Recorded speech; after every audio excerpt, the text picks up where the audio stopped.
بسم اللہ الرحمن الرحیم۔ مدارس امامیہ پاکستان کے آفیشیل یوٹیوب چینل پر آپ تمام ناظرین کی خدمت میں سلام عرض ہے۔ میں ہوں آپ کا ہوسٹ سید علی مہدی۔ محترم ناظرین کرام، جیسا کہ آپ کو پتہ ہے اور معلوم ہے کہ مدارس امامیہ پاکستان کی ہمیشہ کوشش رہی ہے کہ ملت کے درمیان معارف اسلامی کو اجاگر کرنے کے لیے مختلف کتابوں اور مختلف منابع کے ساتھ ہم آپ کے سامنے پیش ہوتے رہیں اور خصوصاً کوئز کی صورت میں پوری دنیا کے مومنین کے سامنے یہ خدمت انجام دیں۔ ناظرین کرام، ہمارا تیسرا کوئز ہے اور اس کی آج اناؤنسمنٹ ہے۔ کتاب حماسہ حسینی، جو کہ شہید مرتضیٰ مطہری کی تقاریر پر مشتمل ایک معرکۃ الآراء کتاب ہے، اور اس کتاب کے بارے میں آپ کو معلوم ہے کہ ہم نے اسی سے سوالات بنائے تھے اور آپ کے لیے اس کتاب سے ہم نے سوالات بنائے اور آپ سے سوالات کیے کوئز کی صورت میں۔ آج اس کے نتائج کا ہم انشاءاللہ اعلان کریں گے۔ محترم ناظرین، آج ہم نے اپنے اسٹوڈیو میں دعوت دی ہے حجت الاسلام والمسلمین مولانا سید حیدر علی جعفری صاحب کو کہ جو قم سے تشریف لائیں ہمارے اس پروگرام میں، اور آپ کی طرف سے موصول ہونے والے سوالات کے جوابات بھی ہم ان سے لیں گے۔ مگر سوالات کے جوابات لینے سے پہلے گزارش کریں گے آپ سے کہ آپ ہمارے اسلامک آڈیو بک چینل کو سبسکرائب کریں اور بیل آئیکن کو ضرور پریس کریں تاکہ ہماری آئندہ آنے والی آڈیوز آپ کو بر وقت ملتی رہیں۔ ناظرین کرام، اب ہم چلتے ہیں اپنے سوالات کی جانب۔ ہمارے اسٹوڈیو میں مولانا حیدر علی جعفری صاحب موجود ہیں۔ چلتے ہیں آپ کے سوالات اور ان کے جوابات کی طرف۔ السلام علیکم قبلہ۔ السلام علیکم ورحمۃ اللہ۔ قبلہ کیسے ہیں؟ ٹھیک ہیں؟ بخیر ہیں؟ الحمدللہ۔ قبلہ آج ہمارا ایک اہم پروگرام ہے، ہمارا تیسرا کوئز ہے، اس کی اناؤنسمنٹ ہے اس کے نتائج کی۔ ہم آپ سے اسی کتاب کے بارے میں سوال کریں گے کہ سب سے پہلے یہ بتائیں کہ خود اس کتاب حماسہ حسینی کہ جو شہید مرتضیٰ مطہری کی ایک معرکۃ الآراء تقاریر کے پہ مشتمل ایک کتاب ہے، اس میں اس کی ضرورت ان کو کیوں پیش آئی اور انہوں نے کیوں اس پہ مثلا تقاریر کی جو کہ آج ہمارے پاس جو ہے کہ آڈیو کی صورت میں اور کتاب کی صورت میں موجود ہے؟ اعوذ باللہ من الشیطان الرجیم، بسم اللہ الرحمن الرحیم۔ سب سے پہلے خداوند متعال کے شکر گزار ہیں کہ خداوند متعال نے یہ توفیق دی کہ آج ہم شہید مطہری رضوان اللہ تعالیٰ علیہ کی واقعہ معرکۃ الآراء کتاب حماسہ حسینی کے حوالے سے اس پروگرام کو منعقد کر رہے ہیں، اور بالکل ایسا ہی ہے کہ یہ کتاب اس کی جگہ بنتی تھی جب شہید مطہری رضوان اللہ تعالیٰ علیہ نے کربلا و عاشورہ اور اس پورے معرکے کا جائزہ لیا اور تاریخ میں آنے والی وہ روایات اور مقاتل کہ جو سید الشہداء کی کربلا میں اور سید الشہداء کی روز عاشور جو کچھ رونما ہوا اور تحریک حسینی کے درمیان جو معاملات ہوئے، جو واقعات ہوئے، وہ مختلف کتابوں کے اندر، منابوں کے اندر آئے تھے۔ شہید مطہری رضوان اللہ تعالیٰ علیہ نے جو معاشرے کے اندر عزاداری اور جو اس کی رسومات اور اس کے اندر جو کچھ بیان ہو رہا تھا علماء کی طرف سے بھی اور عوام کی طرف سے بھی جن امور میں دلچسپی تھی، اس کا بغور جائزہ لیا کہ جو کچھ منابع کے اندر جس میں بہرحال کچھ روایات صحیح ہیں اور کچھ روایات صحیح نہیں ہیں جو مقاتل کے اندر لکھی گئی ہیں، اور اس کو دیکھا اور جائزہ لیا اپنے معاشرے میں جو کچھ کربلا کے بارے میں لوگوں کی شناخت ہے، علماء کی بھی اور عوام کی بھی، دونوں سطح پر شہید مطہری نے بہرحال ایک فرق محسوس کیا، ایک فاصلہ محسوس کیا۔ وہ جو کچھ درست منابع میں صحیح روایات کے اندر کربلا، سید الشہداء کے فرامین اور اس تحریک کے مقاصد کو بیان کیا گیا تھا، اور جو کچھ ہمارے علماء کی اور خاص طور پہ جو اہل منبر ہیں وہ جو کچھ عوام کو بتا رہے ہیں، اس کے اندر بہرحال کہیں نہ کہیں کچھ مشکلات ہیں۔ بہت مشکل تھا یہ عنوان، چونکہ بہرحال لوگوں کی کربلا کے ساتھ، عاشورہ کے ساتھ جو وابستگی ہے، علماء کی بھی، ذاکروں کی بھی، اسی طریقے سے عوام کی بھی، کہ جو کچھ وہ بچپن سے کربلا کے بارے میں، عاشورہ کے بارے میں سن رہے ہیں، ان میں سے بعض چیزیں خود سید الشہداء کے تحریک، مقاصد اور شخصیت کے ساتھ سازگار نہیں تھیں۔ یہ وہ درد، یہ وہ دکھ تھا جو شہید مطہری رضوان اللہ تعالیٰ علیہ نے اپنے مطالعات کے اندر محسوس کیا، اور یہ گفتگو علماء کے درمیان تھی، شہید مطہری کے معاصر علماء کے درمیان تھی، لیکن میں کہوں گا کہ شاید جرأت و شجاعت میں اس قدر آگے کوئی اور نہیں ہمیں نظر آیا کہ اس کا سب کو پتہ تھا کہ اس کتاب کو لکھنے کا مقصد یہ ہے کہ معاشرے کی طرف سے ایک بہت شدید ایک رد عمل بھی سامنے آنا ہے، اور جس کے اندر علماء کا جو طبقہ ہے وہ آگے ہوگا اس رد عمل میں، اور وہ رد عمل آیا بھی۔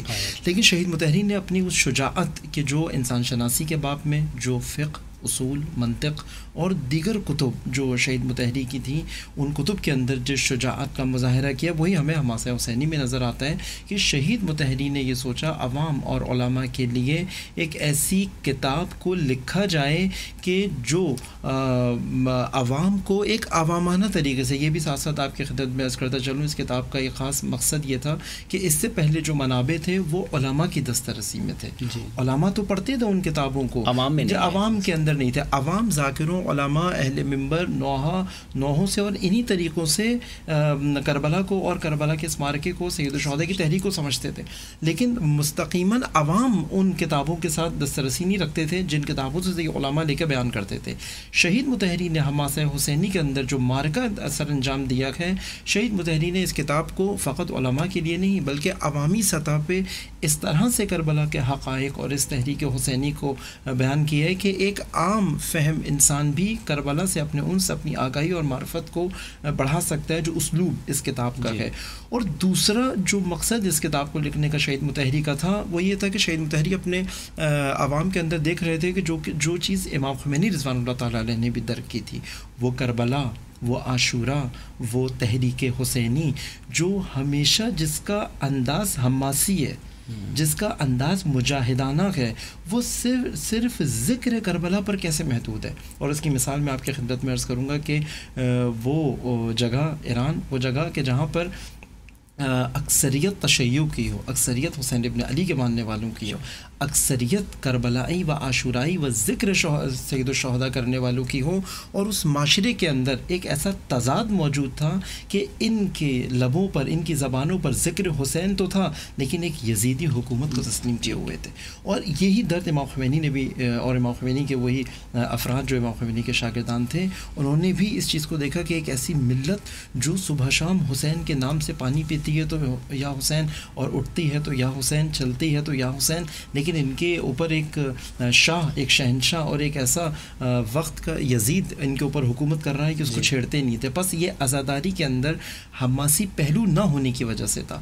تو شہید متحری نے یہ دو کام انجام دیے، ایک ان تحریفات کا مقابلہ کیا جو کربلا اور ان تمام واقعات کے اندر تحریف ہوئی تھی، اور دوسرا اس حماسی پہلو کو پیش کرنا تاکہ کربلا انقلاب اور عزاداری انقلاب کا مقدمہ بن پائے. ماشاءاللہ، بہت خوب. ایک دوسرا سوال یہ کہ تحریف کسے کہتے ہیں، اور جو ہے اس کے اثرات پر جو ہے وہ معاشرے پر اس کے کیا اثرات ہیں، مثلا تحریف کے کیا اثرات ہیں؟ بالکل، شہید متحری کی اس کتاب میں اگر ہم دیکھیں کہ جو عمدہ ترین موضوع جو شہید متحری نے قرار دیا وہ یہی اسی تحریفات سے مقابلہ کرنا تھا جو کربلا کے اور عاشورہ کے موضوع کے اندر ہم دیکھتے ہیں، وہ بھی تاریخی حوالے سے.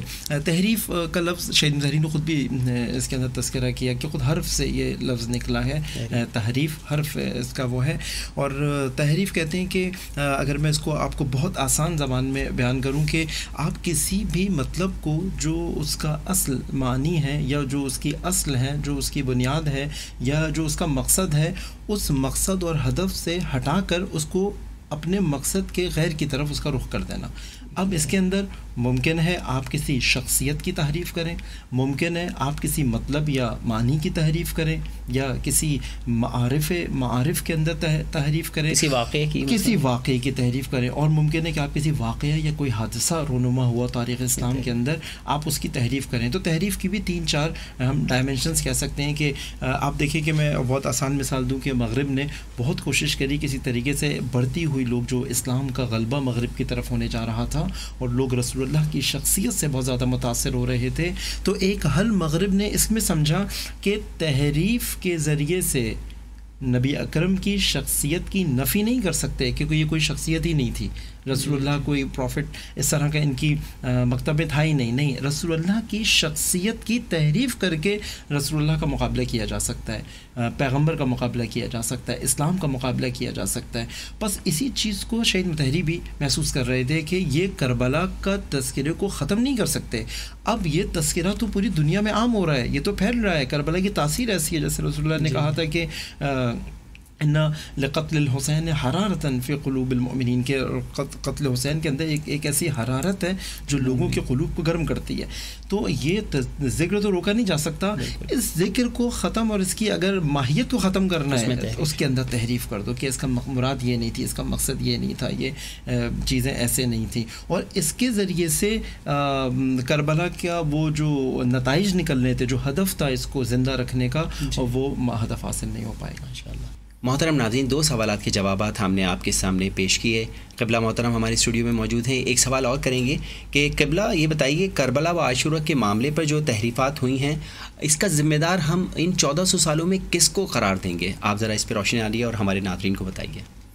کربلا و عاشورہ کے اندر ہم دیکھتے ہیں کہ حماسہ حسینی میں شہید مطہری رضوان اللہ تعالیٰ علیہ نے بھی اس موضوع کو، جہاں تحریفات اور اس واقعے کے اندر ہونے والے لفظی اور معنوی تحریف کے اندر اس کو تقسیم کیا کہ بعض جگہ وہ اقوال، وہ افراد، ایسے افراد کو تذکرہ کیا جاتا ہے کہ جو افراد حقیقی تاریخ کربلا کے اندر ہمیں ان کا وجود نظر نہیں آتا، یا افراد سے ایسے اقوال اور ایسی روداد نقل کی جاتی ہے کہ ہم دیکھتے ہیں کہ حقیقی واقع عاشورہ جن کتب و منابع کے اندر شہید مطہری خود اس کا تعارف کرواتے ہیں وہ ہمیں نظر نہیں آتا.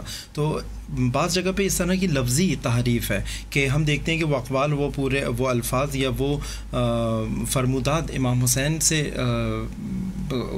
نسبت دی جاتی ہے کہ سید الشہداء نے یہ اپنی تحریک کے دوران یا شب عاشور یا عصر عاشور یا خود روز عاشور فرمایا. تو یہ تو لفظ کے اندر تحریف تھی. اس کا مقابلہ خود صحیح السند روایت کو پرکھنے کے ذریعے سے اور ان افراد نے کہ جنہوں نے اس حوالے سے کوشش کی ہے کہ جن کا انشاءاللہ ذکر بھی کریں گے منابع کے اندر کہ وہ کون سے منابع ایسے موجود ہیں کہ جن کے ذریعے سے ہم سید الشہداء کے کربلا کے اندر ہونے والی اس رودات کی صحیح داستان کو ہم حاصل کر سکتے ہیں. دوسری تحریف معنوی تحریف ہے. اگر ہم قائل ہو بھی جائیں کہ مثلا ایک واقعہ، ایک شخصیت یا اس کا قول کربلا اور اس تحریک کے اندر یا عاشورہ کے نزدیک ان ایام کے اندر سید الشہداء نے کہا، تو ہم یہ دیکھتے ہیں کہ بعض اوقات لفظ درست ہے لیکن اس کا معنی درست نہیں کیا جاتا.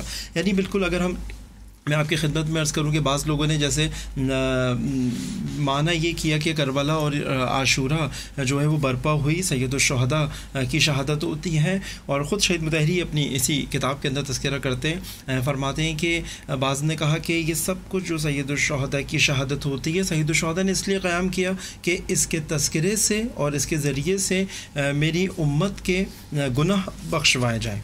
اب آپ دیکھیں، ہم قطعی طور پہ یہ نہیں کہتے کہ جو افراد کربلا اور عاشورہ کا تذکرہ کرتے ہیں، نوحہ، مرثیہ، ماتم، مجلس اور خطابت اور ہر چیز کے ذریعے سے اس کا اجر یہی ہے، اس کا اجر ہے، اور خداوند متعال قیامت کے اندر عزاداران سید الشہداء کی آخرت کے اندر اخروی اجر اس کا موجود ہے. لیکن کہیں پر بھی سید الشہداء نے اپنی اس تحریک کا ہدف یہ قرار نہیں دیا کہ مثلا بعض افراد جو گناہ کر رہے ہوں گے، میں یہ سب کچھ اس لیے کر رہا ہوں کہ ان کے گناہ اس کے ذریعے سے معاف کروائے جائیں، ہدف یہ قرار نہیں دیا گیا. تو اس لیے سید الشہداء نے کہا کہ میں امر بالمعروف و نہی عن المنکر کا فریضہ انجام دینا چاہتا ہوں. میں چاہتا ہوں کہ امت محمدی کو بیدار کروں، میں چاہتا ہوں کہ امت محمدی کی اصلاح کروں. یہ سید الشہداء کے درست الفاظ اور اپنی تحریک کو بیان کرنے میں. تو یہاں سے ہم دیکھ سکتے ہیں کہ یہ وہی چیز ہے کہ جو خود عیسائیوں نے بھی وہاں پہ کہ حضرت عیسیٰ نے بھی جو قربانی دی ہے وہ اس لیے کہ آج مسیحی یہ کہتے ہیں کہ حضرت عیسیٰ کی قربانی کے اندر بھی یہی پہلو ہوا کہ حضرت عیسیٰ چاہتے تھے کہ مسیحی آئندہ آنے والے مسیحیوں کے گناہوں کو معاف کرنے کے لیے مسیح نے یہ قربانی دی. تو یہ اس طرح کی معنوی تحریف کو ہم دیکھ سکتے ہیں، یا معنوی تحریف اس میں دیکھ سکتے ہیں کہ فقط سید الشہداء کی اس پوری تحریک کو سید الشہداء کی فقط مظلومیت سے تعبیر کیا جائے.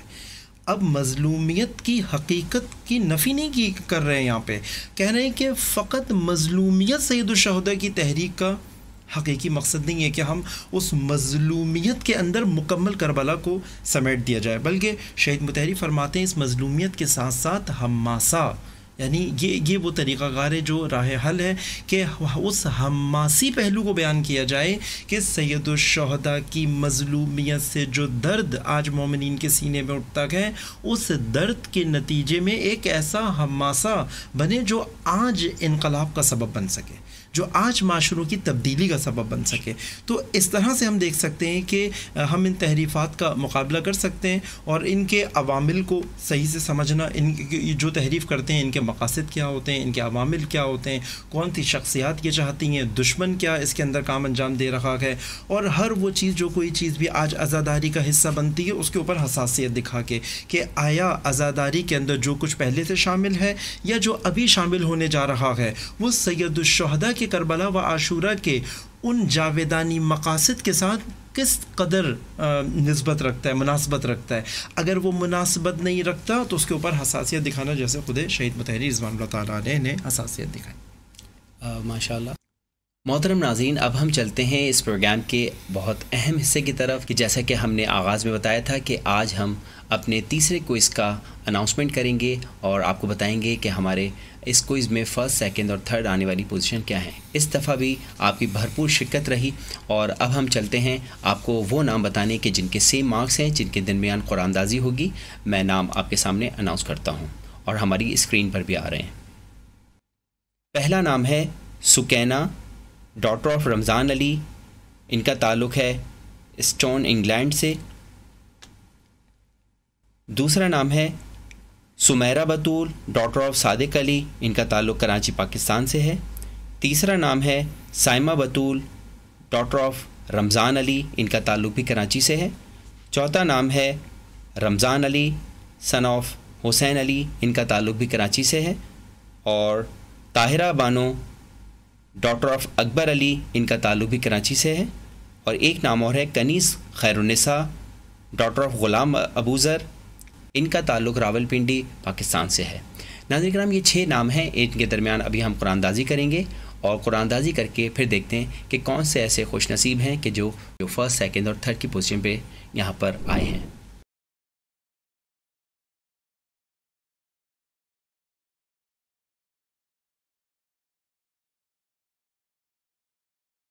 ناظرین کرام، پہلی پوزیشن حاصل کی ہے سائمہ بطول، ڈاٹر آف رمضان علی، کراچی نے.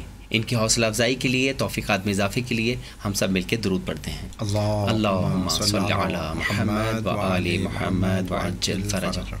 ماشاء اللہ، بہت بہت مبارک ہو. اب ہم چلتے ہیں دوسری پوزیشن کے لیے اور قرآن اندازی کرتے ہیں. دیکھتے ہیں دوسری پوزیشن حاصل کرنے والے خوش نصیب کون ہیں.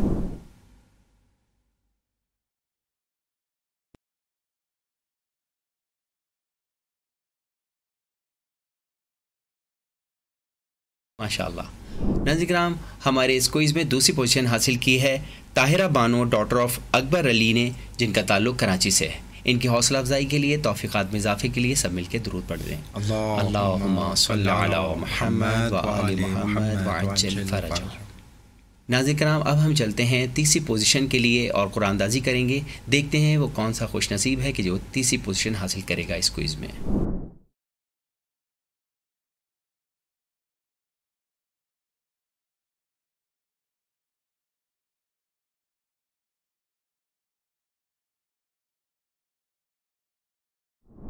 تیسری پوزیشن الحمدللہ حاصل کی ہے رمضان علی، سن آف حسین علی نے، جن کا تعلق کراچی سے ہے. ان کی حوصلہ افزائی اور توفیقات میں اضافے کے لیے درود پڑھ دیں. اللہم صلی علی محمد و آل محمد وعجل فرجہ.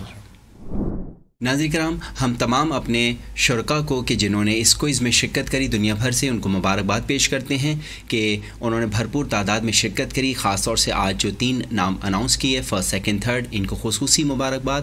اور خصوصی مبارکباد ان کے لیے کہ جنہوں نے سیم مارکس حاصل کیے اور اس کوئز میں قرآن اندازی میں ان کا نام نہیں آ سکا. ہم امید کریں گے کہ انشاءاللہ اگلے کوئز میں وہ پھر بھرپور انداز میں اپنی شرکت کریں گے. انشاءاللہ اگلا کوئز ہمارا کتاب حماسہ حسینی کے بارے میں ہوگا.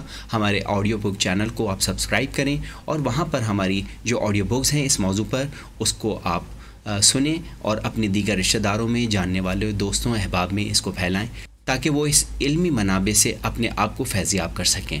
اب ہم چلتے ہیں اور انشاءاللہ آپ سے اگلے پروگرام تک کے لیے اجازت چاہتے ہیں. اللہ حافظ.